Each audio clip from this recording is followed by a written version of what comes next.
The movie starts with the protagonist Ben at his graduation ceremony. It sets up the image with one movement and two sound. There's a big emphasis on the first 10 pages of sound in the script. It shows kind of the dead space in between his dialogue, but we'll get to that.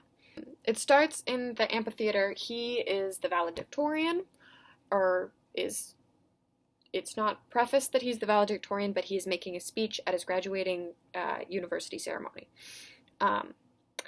It sets up with him trying to determine what all his years of schooling have been for, and he can't say. He never gets to that conclusion. And it's a couple of really interesting things is that it's really windy, which creates movement on the screen, but it also gives him something to do, trying to not let the pages blow away, and that also relates to him getting lost in train of thought, and also kind of a mess of a situation. The sound, it goes from the sound of the wind to the roar of the aircraft. And through subtle exposition, you've got the captain's voice telling where he's going, and the weather and time. Great image. It's pulled back slowly from a close-up of a television screen with snow on it to reveal a long row of television sets along the ceiling of the aircraft. There is snow on all of them. And that's a great image of kind of, again, the mess of his life, but also this static in-between position of not knowing kind of what's next, which is kind of what he states in his speech of being like, and the answer to what all of this is for and what's the future holds kind of is his big thing from the first 10 pages. Rows of seats in an airplane with lots of people, all having these static screens of this kind of transient position because they're landing too. So that's really neat. And it's not super necessary, but it does add another level to the film already, kind of setting up the image of the windy, impractical graduation scene. It's windy, it's unsure, and then it's a sharp cut to a transient position in a plane with static screen. And then it's also got subtle exposition in it, telling where he's going. And it doesn't linger too long on the plane. It doesn't drag out the scene. It just ends with Los Angeles from the airport, brief little thing in the airport, and then his room. So you've now got Ben in his room with a party going on downstairs because of all the sound downstairs, but something's very different for Ben. There's, he does not move, his facial expression, so something's been up since his speech didn't go the way it wanted to. It's kind of a cause and effect. So his speech didn't go the way he wanted to. Airplane's kind of boring, but he's still been by himself, so it's not really,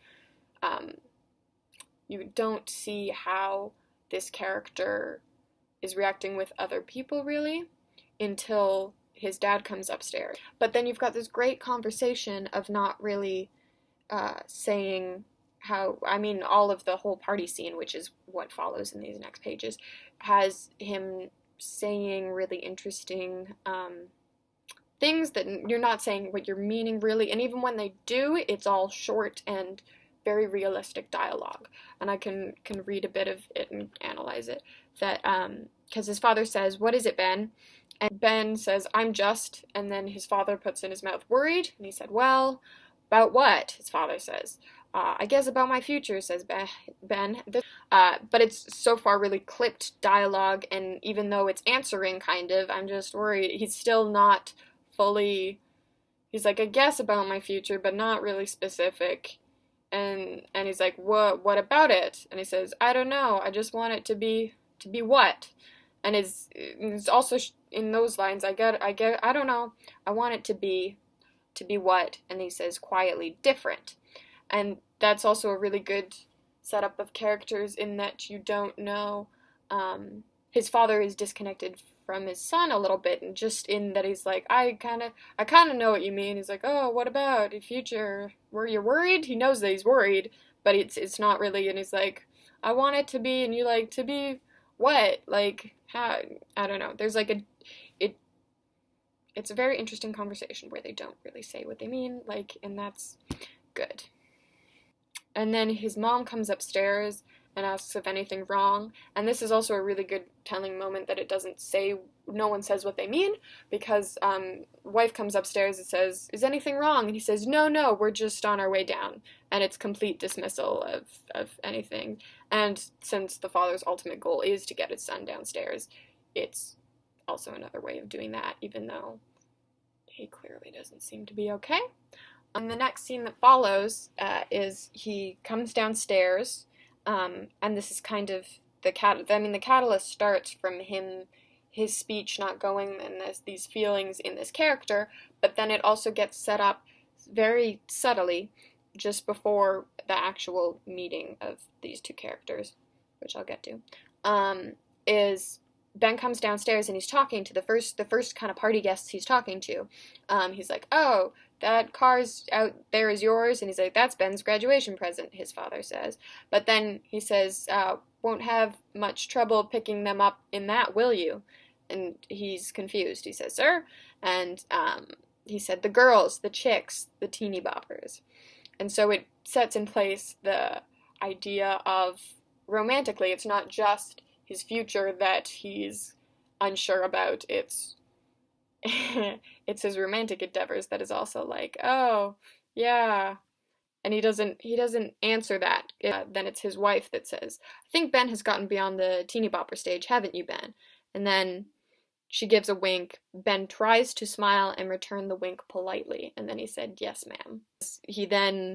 They reach the hall at the bottom of the stairs. Excuse me, he keeps trying to get out of the situation, and then every turn there's more people. It's really great in this scene that you've got a party going on, but there's never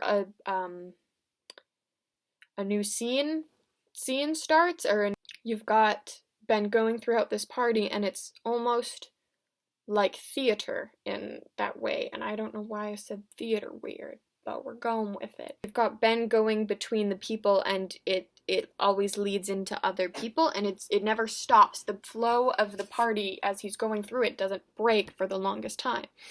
There's a scene with him and three ladies, and there's, Ben, we're so proud of you, what are you gonna do now? And then he was like, oh, I was going to go upstairs for a minute. And it says, no, I meant with your future. And that's the other thing, is why he was avoiding going downstairs. It's very clear because he also doesn't know what he wants to do with his future and doesn't know what those years have been for and is in this very transient state. Then comes the scene with Mrs. Robinson and Ben. Mrs. Robinson enters into his room and says, oh, I guess this isn't the bathroom, is it? And it's down the hall, is what he says, and it's very matter-of-factly and also helpful. How are you, Benjamin? Fine, thank you. The bathroom is down the hall. He doesn't want to talk to people anymore at this point, so he says the bathroom is down at the end of the hall. Kind of, leave me alone. Mrs. Robinson moves into the room and sits at the edge of the bed.